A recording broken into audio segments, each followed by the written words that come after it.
नमस्कार दोस्तों, वास्तु ज्ञान यूट्यूब चैनल में आप सभी का स्वागत है। दोस्तों, अगर आप अपने लाइफ में कुछ नया सीखना चाहते हैं तो चैनल को सब्सक्राइब जरूर करें। शास्त्रों में कहा गया है कि हर मर्द को यह 4 काम हमेशा बेशर्म होकर जरूर करना चाहिए और इन 4 कामों को करते समय स्त्रियों को हमेशा मर्द का साथ सही समय पर जरूर दे देना चाहिए। नमस्कार साथियों, स्वागत है आपका फिर से इस नई महत्वपूर्ण व ज्ञानवर्धक वीडियो में। वीडियो शुरू करने से पहले है माता लक्ष्मी जो भी आपके इस चैनल को सब्सक्राइब करें, वीडियो को लाइक करें, उसके घर में कभी भी धन दौलत की कमी ना हो और उसका परिवार सदैव स्वस्थ हंसता मुस्कुराता कुशल मंगल रहे। तो दोस्तों, चलिए आपको जल्दी से एक छोटी सी कहानी के माध्यम से बता देते हैं कि वह 4 काम कौन से हैं जिन्हें हर मर्द को बेशर्म होकर करना चाहिए। मित्रों, वीडियो बहुत ही महत्वपूर्ण ज्ञानवर्धक है, इसे अंत तक जरूर देखें। एक नगर में एक राजा रहते थे। उनको नए नए कपड़े पहनने का विचित्र शौक था। इसके लिए वह अपने खजाने का सबसे बड़ा भाग खर्च किया करता था।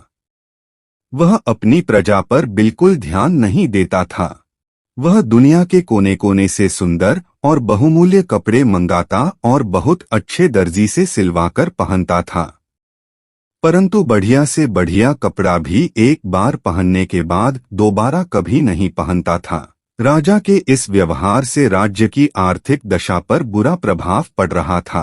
राजा के इस शौक का पता एक ऐसे आदमी को लगा जो अपने काम में बहुत होशियार था। एक दिन वह 3-4 आदमियों को साथ लेकर राजा के दरबार में उपस्थित हुआ। उसने राजा को अपना परिचय देते हुए कहा कि वह दुनिया के बड़े बड़े राजाओं के कपड़े सिल चुका है। दर्जी ने विस्तार से अपना परिचय देते हुए बताया कि किस प्रकार चीन, जापान, अमेरिका और इंग्लैंड देश के राजाओं ने उसके सिले कपड़े पहनकर उस पर पुरस्कारों की बौछार की, जिससे वह मालामाल हो गया है। दर्जी, हम भी तुम्हें मालामाल कर देंगे। अब तुम बताओ, तुम मेरे लिए कैसा कपड़ा बनाओगे? राजा ने कहा। दर्जी बोला, हुजूर, मैं आपके लिए ऐसा कपड़ा तैयार करूंगा जिसे मूर्ख, बेईमान और अन्यायी नहीं देख सकेगा। ऐसा कपड़ा दुनिया में किसी राजा महाराजा के पास नहीं है। आश्चर्य आश्चर्य! राजा बोला, बेशक तुम मेरे लिए ऐसा कपड़ा तैयार कर सकते हो। महाराज की जय हो। दर्जी बोला, परंतु हुजूर, कपड़ा मैं स्वयं अपने हाथों से बुनकर तैयार करता हूँ। राजा ने उतावले होकर पूछा, दर्जी, ऐसी पोशाक तुम मेरे लिए कितने दिनों में तैयार कर सकोगे? दर्जी बोला, हुजूर, लगभग 1 या 1.5 महीना तो लग ही जाएगा। राजा ने कहा, मैं तुम्हें 2 महीने का समय देता हूँ। इसके लिए हमें तुमको क्या मूल्य देना पड़ेगा?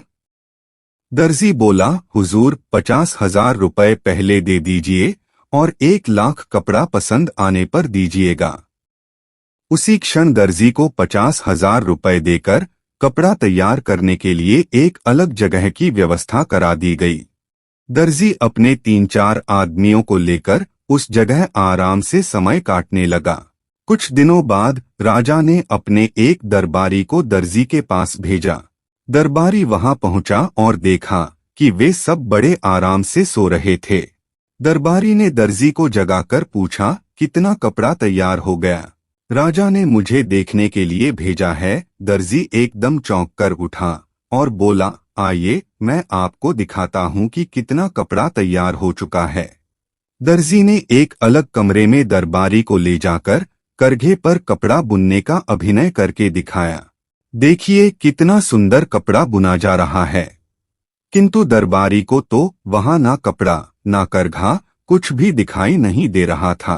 दरबारी भौंचक्का रह गया। वह सोचने लगा कि कपड़ा तो दूर रहा, मुझे तो हथकरघा भी दिखाई नहीं दे रहा है। अब दरबारी को दर्जी की वह बात याद आई कि जो मूर्ख, बेईमान और अन्यायी होगा उसे यह कपड़ा दिखाई नहीं देगा। क्या मैं ऐसा ही व्यक्ति हूँ? दरबारी सोचने लगा। विवश होकर उसने कहा, वाह वाह, सचमुच बहुत सुंदर कपड़ा तैयार हो रहा है। राजा ने जब इस बात को सुना तो वह बहुत खुश हुआ।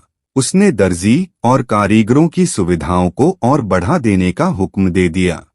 एक महीने बाद राजा ने अपने मंत्री को दर्जी का कामकाज और कपड़ा देखने के लिए भेजा। मंत्री के आने की सूचना पाकर दर्जी ने अपने आदमियों को सजग कर दिया। मंत्री जब दर्जी के पास पहुंचा तो वह अपने आदमियों के साथ कपड़ा काटने और सिलने का अभिनय कर रहा था। देखिए मंत्री जी, कितना सुंदर कपड़ा और कैसी सुंदर पोशाक तैयार हो रही है। दर्जी ने हवा में हाथ मारते हुए मंत्री को दिखाया, किंतु मंत्री बेचारा हक्का बक्का।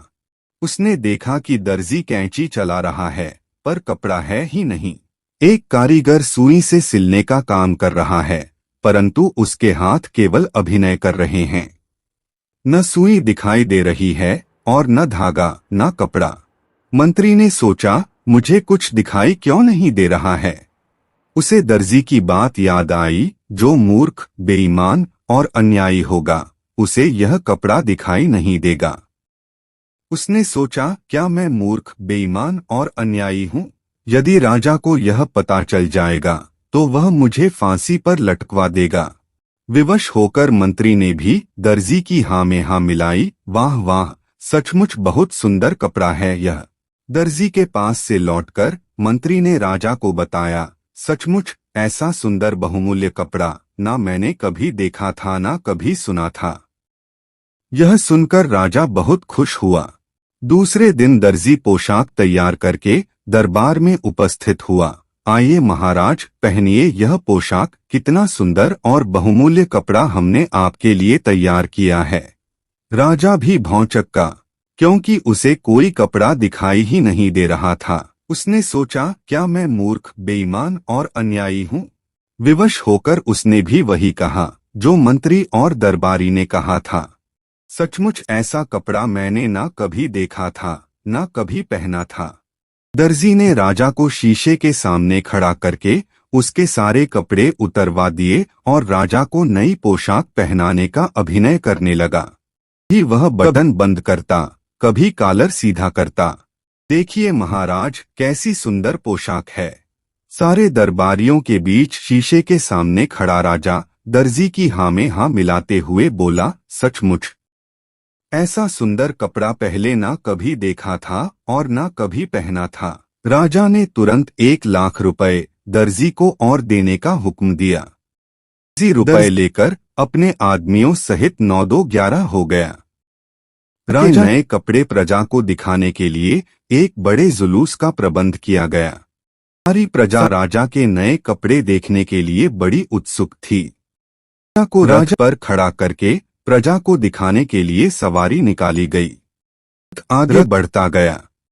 के दोनों ओर हजारों की संख्या में खड़ी जनता तालियां पीट पीट कर वाह वाह कर रही थी, क्योंकि सारी जनता को मालूम था कि जो मूर्ख, बेईमान और अन्यायी होगा उसे यह कपड़ा बिल्कुल नहीं दिखाई देगा। दूरी पर बैठे एक बच्चे ने राजा को रथ पर नंगा खड़ा देखा और जोर से चिल्लाकर कहा, राजा तो रथ पर नंगा खड़ा है। लोग बच्चे का मुंह ताकने लगे। फिर क्या सारी प्रजा एक स्वर में चिल्ला उठी, राजा रथ पर नंगा ही खड़ा है। अब राजा को भी अपनी मूर्खता का एहसास हुआ। वह लज्जा के मारे मानो धरती में गड़ गया। यह वही समय था जब राजा पूरी तरह से शर्म से नीचे झुक चुका था। वह इस घटना से बहुत कुछ सीख चुका था और उसने एक योजना बनाई। उसने अपने सारे राज्य में दुग्गी पिटवा दी कि कल राज दरबार में एक जरूरी मीटिंग है, जिसके लिए उसके राज्य की पूरी प्रजा राजा के राजमहल में सुबह सुबह आ जाए। अब पूरे राज्य में दुग्गी पीट दी गई कि कल राजा एक बहुत बड़ी सभा नियुक्त करने जा रहे हैं, उसमें हर एक व्यक्ति को आना जरूरी है। यह सब सुनकर राज्य की सारी प्रजा बहुत सोच विचार में पड़ गई कि कल तो राजा इतनी शर्म से अपना सर नीचे किए हुए खड़े थे और आज हम सभी को अपने राज्य में पता नहीं क्यों बुलाया है। कहीं हम लोगों से हुई गलतियों की हमें सजा तो नहीं दी जाएगी। लेकिन फिर भी राज्य की सारी प्रजा राजा के राज दरबार में सुबह सुबह हाजिर हुई। तब राजा ने कहा कि मेरी बात सभी लोग ध्यान से सुने, यह बात आप लोगों के लिए बहुत ही ज्यादा महत्वपूर्ण है जो कल मेरे साथ हुआ है। इससे पहले भी मेरे साथ बहुत सारी घटनाएं घट चुकी हैं, जिन सभी के बाद मैं आप सभी लोगों से कुछ बताना चाहता हूं और आप सभी लोग कृपया ध्यान से सुने। राजा साहब ने कहा कि युग चाहे जो भी हो, चाहे वह कलयुग हो, चाहे वह त्रेता युग हो या फिर द्वापर युग हो या फिर सतयुग हो, कोई भी युग हो, कभी भी हो, यह चार काम मर्दों को हमेशा बेशर्म होकर करना चाहिए। और स्त्रियां भी ध्यान से सुने कि इन चार कामों में करते समय स्त्रियों को हमेशा मर्द का साथ सही समय पर जरूर दे देना चाहिए। प्यारे दर्शक बंधुओं, यह बात आप सभी लोगों को अपने जीवन में जरूर उतार लेनी चाहिए। यदि आप लोग अपने जीवन में यह चार काम बेशर्म होकर करने लगते हैं तो आपको सफलता जरूर मिलेगी। आपको धनवान करोड़पति बनने से कोई नहीं रोक सकता। आप अवश्य ही धनवान और मालामाल हो जाएंगे। आप और आपकी पत्नी अपने जीवन में सदैव खुश रहेंगे। चलिए बताते हैं कि राजा साहब ने अपनी प्रजा से क्या कहा और कौन से चार काम बेशर्म होकर करने के लिए कहते हैं। चलिए जानते हैं। सबसे पहले काम जो कि सबको बेशर्म होकर जरूर करना चाहिए, वह कहते हैं कि मर्दों को अपनी पत्नी के साथ संबंध बनाने में शर्म नहीं करनी चाहिए, क्योंकि यदि आप ऐसा नहीं करते हैं तो आपकी पत्नी आपसे कभी खुश नहीं रहेगी।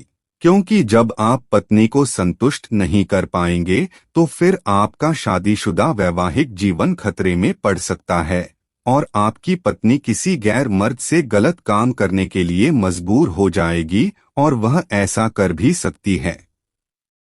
प्रिय दर्शक बंधुओं, फिर राजा साहब ने दूसरे काम के बारे में बताया जिसे भी बेशर्म होकर करने को कहा है। राजा साहब ने कहा कि यदि जो लोग खाना खाने के दौरान शर्म महसूस करते हैं या फिर चाहते हुए भी खाना नहीं मांग पाते हैं, वे अक्सर भूखे ही रह जाते हैं। ऐसे में राजा साहब का कहना था कि जब भी व्यक्ति भोजन करने बैठे तो पेट भरकर भोजन करना चाहिए। आधे पेट भोजन कभी भी नहीं करना चाहिए। विशेषकर जब किसी के यहाँ अतिथि बनकर जाएं तो भोजन करते समय शर्म ना करें, नहीं तो आप स्वयं ही भूखे रह जाएंगे और अपने स्वास्थ्य के साथ खिलवाड़ करेंगे। फिर राजा साहब अपनी प्रजा से बताते हुए कहते हैं कि जीवन में धन दौलत और पैसों का बड़ा ही महत्व है, क्योंकि पैसों की कमी अभाव से जीवन और परिवार को चलाना संभव है। ऐसे में पैसों के लेन देन में कभी भी शर्म या फिर झिझक नहीं करनी चाहिए। बेझिझक होकर जरूरत में किसी से पैसे मांगना चाहिए। वहीं अगर किसी को जरूर के समय उधर दिन तो उसे मांगने में बिल्कुल भी शर्म नहीं करनी चाहिए, अन्यथा आपको धन की हानि उठानी पड़ेगी। चौथी बात को बताते हुए राजा साहब कहते हैं कि कोई भी इंसान यदि सही तरीके से और सही वक्त पर यह कुछ काम कर ले तो वह रंग से भी राजा बन सकता है। इस बात को ध्यान दीजिएगा कि आजकल के युवा अपने शिक्षकों या मार्गदर्शकों से ज्ञान तो ले लेते हैं, लेकिन अपने मन की जिज्ञासाओं को, यानी कि जो उनके मन में सवाल उठ रहे होते हैं, उनको गुरु शिक्षक या फिर मार्गदर्शन से पूछने में शर्म या झिझक महसूस करते हैं, जिनके चलते वह कई जगह विफल हो जाते हैं। तो प्रिय दर्शक बंधुओं, चाणक्य नीति में भी लिखा है कि किसी भी स्थान पर जब विद्या ग्रहण करने जाएं तो अपने अध्यापक या गुरु से अपने मन में उत्पन्न हो रहे सभी प्रश्नों का उत्तर बेझिझक बिना शर्म के प्राप्त करना चाहिए, क्योंकि वहां पर हर कोई सिखाने के उद्देश्य से जाता है। और यदि आप वहां पर जाकर भी अपने गुरु से कोई भी सवाल पूछने में ही शर्म करेंगे और अपने माँ के प्रश्नों का हाल शर्म की वजह से नहीं प्राप्त कर पाएंगे तो आप अपने जीवन में कभी सफल नहीं हो सकते हैं।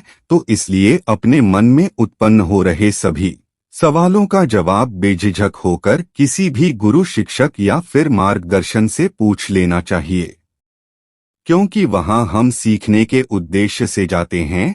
तो दोस्तों, आपको समझ आ गया होगा कि मर्दों को वह कौन से चार काम है जो कि बेशर्म होकर करना चाहिए। यदि आप लोग भी मेरी वीडियो से संतुष्ट हैं तो वीडियो को लाइक करके अब जल्दी से कमेंट में जय माता लक्ष्मी अवश्य लिख दीजिएगा, जिसे माता लक्ष्मी की कृपा आप पर सदैव बनी रहे। जय माता लक्ष्मी। हर हर महादेव।